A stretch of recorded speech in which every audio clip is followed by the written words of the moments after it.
नमस्कार दोस्तों, जय हिंद जय भारत। मैं हूँ CL Saini, CD RK Saini B Ed classes में आप सभी का हार्दिक स्वागत है, अभिनंदन है।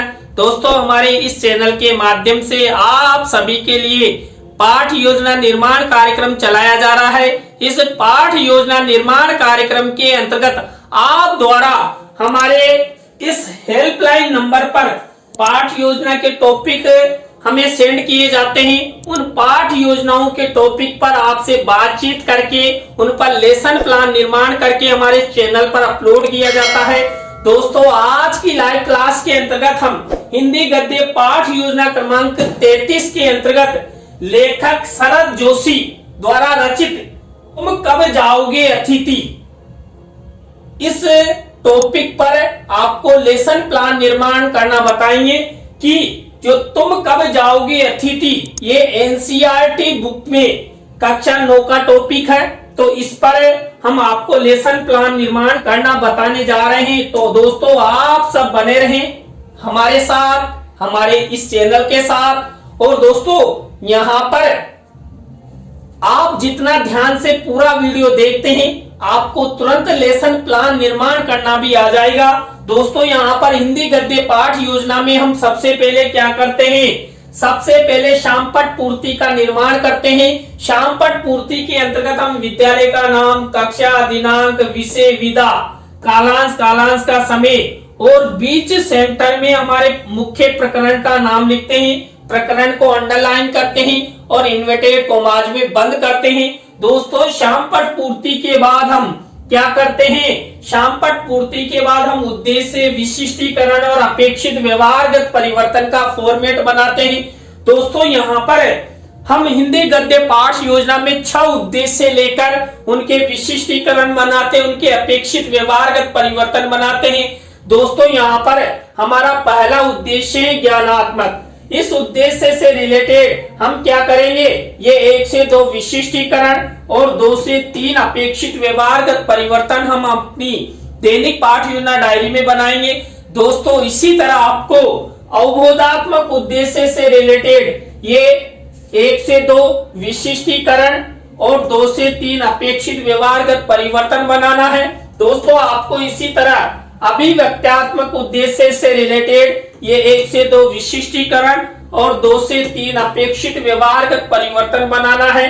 दोस्तों, इसी तरह आपको ये कौशलात्मक उद्देश्य से रिलेटेड 1 से 2 विशिष्टीकरण और 2 से 3 अपेक्षित व्यवहारगत परिवर्तन बनाना है। दोस्तों, इसी तरह आपको अभिरुच्यात्मक उद्देश्य से रिलेटेड ये 1 से 2 विशिष्टीकरण और 2 से 3 अपेक्षित व्यवहारगत परिवर्तन इस तरह बनाना है। इसी तरह दोस्तों, आपको अभिवृत्त्यात्मक उद्देश्य से रिलेटेड ये 1 से 2 विशिष्टीकरण और 2 से 3 अपेक्षित व्यवहारगत परिवर्तन बनाना है।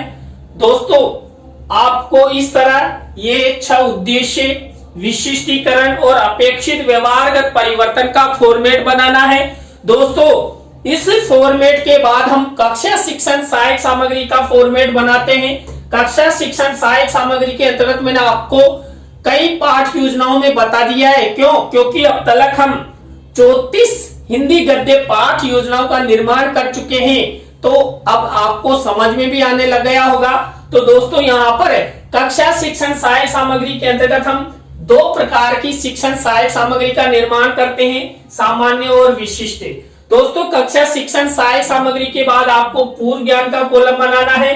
तो दोस्तों, यहाँ तक की प्रक्रिया, यहाँ तक के फॉर्मेट आपको इस तरह बनाना है। और दोस्तों, इस तरह के फॉर्मेट का उपयोग करते हुए हम हमारे मुख्य लेसन प्लान की ओर बढ़ते हैं। और दोस्तों, हमारे मुख्य लेसन प्लान का पहला सोपान, पहला शिक्षण बिंदु, पहला चरण होता है प्रस्तावना। दोस्तों, इस प्रस्तावना यानी इंट्रोडक्शन क्वेश्चंस, जिसे हम उत्प्रेरणात्मक उपक्रम भी कहते हैं, यहाँ पर हम 3 से 5 प्रस्तावना के प्रश्न बनाते हैं। प्रश्नों में तारतम्यता होती है, जिग होता है, उत्तरों से ही प्रश्न बनाए जाते हैं। तो दोस्तों, यहाँ पर जो प्रस्तावना के प्रश्न बनाए जाते हैं ये सब छात्र छात्राओं के पूर्व ज्ञान पर आधारित होते हैं। छात्र छात्रा आसानी से उत्तर दे सके ऐसे प्रश्न यहाँ पर बनाए जाते हैं। प्रश्न सरल बनाए जाते हैं, संक्षिप्त बनाए जाते हैं और बोधगम्य बनाए जाते हैं। दोस्तों यहाँ पर तुम कब जाओगे अतिथि, इस पाठ पर मैंने प्रस्तावना के प्रश्न कैसे बनाए। पहला प्रश्न देखिए, जगदीश शब्द का संधि विच्छेद बताइए। तो जगत प्लस ईश। अब इसी उत्तर से हमारा नेक्स्ट प्रश्न बनने जा रहा है, जगत शब्द के पर्यायवाची शब्द बताइए। तो लोक, दुनिया, संसार और विश्व। अब इसी उत्तर से हमारा नेक्स्ट प्रश्न बनेगा, संसार में सबसे अच्छी संस्कृति कौन से देश की मानी जाती है। तो दोस्तों संसार में सबसे अच्छी संस्कृति भारत की मानी जाती है। कौन सी संस्कृति? भारतीय संस्कृति। अब इसी उत्तर से हमारा नेक्स्ट प्रश्न बनेगा, भारतीय संस्कृति के अनुसार घरों में सबसे अधिक मान सम्मान किनको प्रदान किया जाता है। देखिए हम घर पर कैसे भी खा ले पी ले लड़ ले झगड़ ले, लेकिन कोई अतिथि आ जाता है, हमारे घर में मेहमान आ जाता है, तो हम सबसे अधिक सम्मान उसे देते हैं। उसके लिए अच्छे अच्छे पकवान बनाते हैं, आते ही चाय के लिए पूछते हैं, उनको नमस्कार करते हैं और घर पर अच्छे अच्छे पकवान बनाकर मिठाई आदि बनाए जाते हैं, यानी कि अतिथि के मौज आ जाती है। तो भारतीय संस्कृति में सबसे अधिक सम्मान अतिथि को दिया जाता है। अब इसी उत्तर से हमारा नेक्स्ट प्रश्न बनेगा, लेखक शरद जोशी द्वारा रचित तुम कब जाओगे अतिथि पाठ के बारे में आप सब क्या जानते हो। तो दोस्तों ये अंतिम प्रश्न हमारा समस्यात्मक हो गया है और यहाँ पर दोस्तों उत्तरों से ही प्रश्न बनाए गए हैं और ये सब छात्र छात्राओं के पूर्व ज्ञान पर आधारित है। सभी प्रश्न सरल है, संक्षिप्त है, छात्र छात्रा इन प्रश्नों के उत्तर आसानी से दे सकते हैं। दोस्तों प्रस्तावना शिक्षण बिंदु के बाद हमारा सेकंड शिक्षण बिंदु यानी सेकंड सोपान आता है उद्देश्य कथन। दोस्तों उद्देश्य कथन को पाठ्याभिसूचना भी कहते हैं। यहाँ पर जो छात्र अध्यापक छात्र अध्यापिका होते हैं ना, वो छात्र छात्राओं को सूचना प्रदान करते हैं कि आज हम कौन सा लेसन प्लान पढ़ेंगे। तो दोस्तों यहाँ पर उद्देश्य कथन किया गया है कि बच्चों आज हम सब लेखक शरद जोशी द्वारा रचित तुम कब जाओगे अतिथि पाठ के बारे में विस्तार पूर्वक अध्ययन करेंगे। तो आप सब बने रहें हमारे साथ, हमारे इस चैनल के साथ। और दोस्तों यदि आप हमारे इस चैनल पर पहली बार आए हैं तो हमारे इस चैनल को सब्सक्राइब करें और पास ही बने बेल आइकन को जरूर दबावें। दोस्तों उद्देश्य कथन के बाद हमारी नेक्स्ट स्टेप आती है पाठ प्रस्तुतिकरण की, लेसन प्रेजेंटेशन की।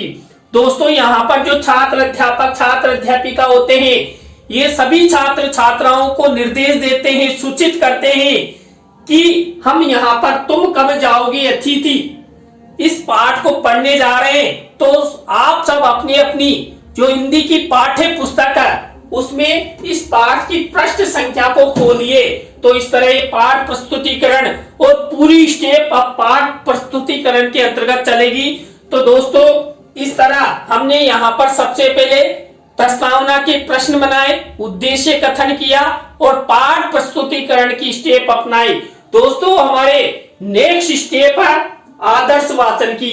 दोस्तों आदर्श वाचन छात्र अध्यापक छात्र अध्यापिका द्वारा किया जाता है। किसका किया जाता है? जिस पाठ पर हम पाठ योजना का निर्माण करने जा रहे हैं। तो दोस्तों यहाँ पर तुम कब जाओगी अतिथि इस पाठ पर हम लेसन प्लान निर्माण करने जा रहे हैं, तो इसका ही आदर्श वाचन किया जाएगा। दोस्तों इस फॉर्मेट में आपको एक विशेष कार्य करना है। वो कौन सा?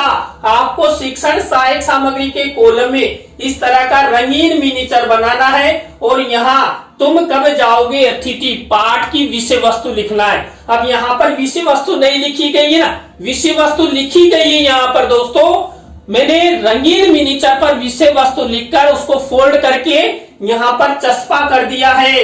अब आपको विषय वस्तु दिखाई नहीं दे रही है ना, हमारे पास ये 2.5 लाख रुपए का पेन है, ये आपको विषय वस्तु दिखाएगा और उस मिनीचर को आपको इस तरह फोल्ड करके लगाना है जब आप अपनी दैनिक पाठ योजना डायरी में लेसन प्लान निर्माण करें। तो दोस्तों हम आपको विषय वस्तु दिखाते हैं। तो तुम कब जाओगे अतिथि, इस पाठ की विषय वस्तु का ये मिनीचर है। आपको इस तरह जितना भी विषय वस्तु आप यहाँ लेंगे, 1 चैप्टर, 2 चैप्टर, 3 चैप्टर, उसको लिखकर इस तरह शिक्षण सहायक सामग्री के कॉलम में लगाना है।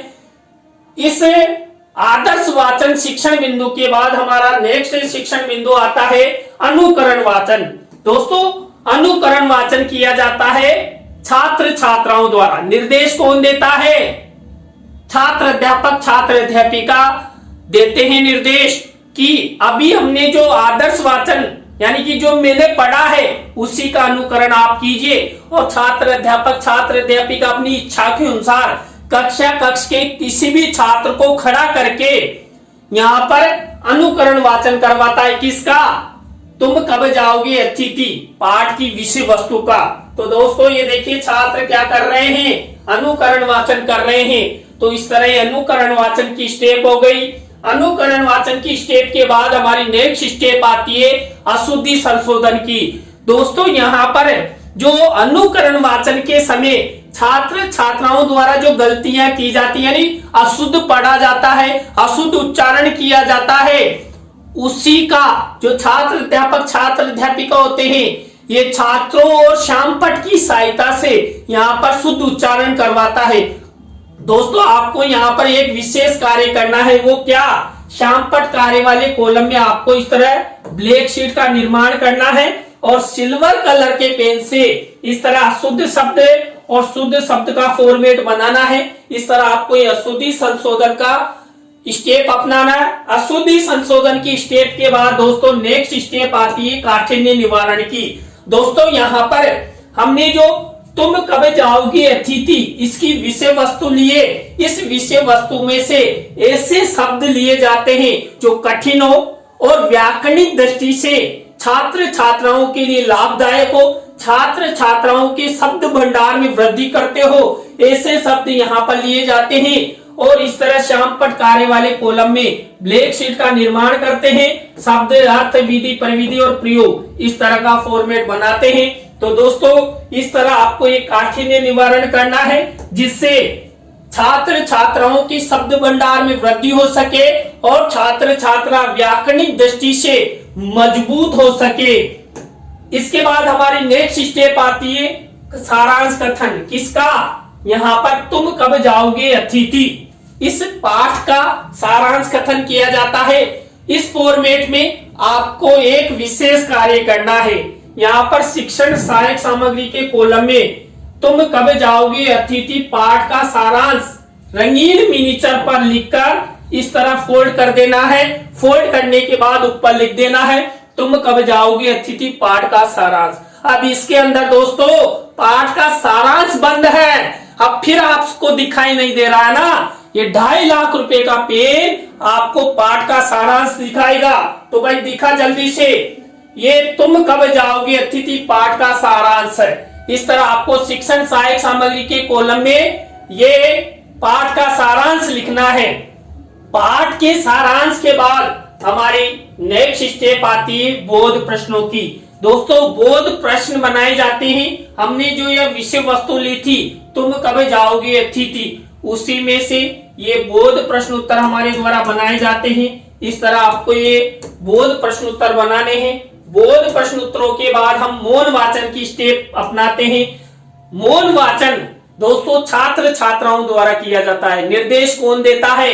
छात्र अध्यापक, छात्र अध्यापिका देते हैं कि आप पाठ की विषय वस्तु को मौन रहकर पढ़िए। इसके बाद हमारी नेक्स्ट स्टेप आती है विचार विश्लेषणात्मक प्रश्नों की।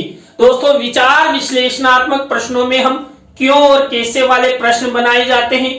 दोस्तों यहाँ पर हम 3 से 5 विचार विश्लेषणात्मक प्रश्न उत्तर बनाते हैं। विचार विश्लेषणात्मक प्रश्न उत्तरों के बाद हमारी नेक्स्ट स्टेप आती है कौन सी? दोस्तों आप भूल जाते हैं, जल्दी से कमेंट्स कीजिए। हाँ बिल्कुल, शाबाश। हमारी नेक्स्ट स्टेप आती है मूल्यांकन प्रश्नों की। शाबाश, आप डेली ही बादाम खाते हो, इस तरह बादाम खाया करो। तो दोस्तों मूल्यांकन प्रश्नों की स्टेप के अंतर्गत हम क्या करते हैं? 3 तरह के प्रश्न बनाते हैं। वस्तुनिष्ठ प्रश्न, रिक्त स्थानों से रिलेटेड, सत्य असत्य से रिलेटेड, लघुत्रात्मक अति लघुत्रात्मक से रिलेटेड। दोस्तों जब आप अपनी दैनिक पाठ योजना डायरी में इस तरह मूल्यांकन प्रश्न बनाए तो आपको इस तरह ब्लैक शीट का निर्माण करना है और सिल्वर कलर के पेन से ये मूल्यांकन प्रश्न लिख देने हैं। मूल्यांकन प्रश्न उत्तरों के बाद हमारी नेक्स्ट स्टेप आती है गृह कार्य की। तो दोस्तों आज की लाइव क्लास के अंतर्गत हमने हिंदी गद्य पाठ योजना क्रमांक 33 के अंतर्गत लेखक शरद जोशी द्वारा रचित तुम कब जाओगे अतिथि पाठ पर आपको लेसन प्लान निर्माण करना बताया। आज का लेसन प्लान आपको कैसा लगा कमेंट्स में हमें जरूर बताएं। अच्छा लगा हो तो लाइक करें, कमेंट्स करें और शेयर जरूर करें दोस्तों। और इसी तरह आप हमारे चैनल का सपोर्ट बनाए रखें। दोस्तों आज की लाइव क्लास में बस इतना ही। न्यू लाइव क्लास के साथ हम आपसे फिर मिलेंगे CDRK सैनी बीएड क्लासेज पर। जय हिंद, जय भारत, राम राम साहब।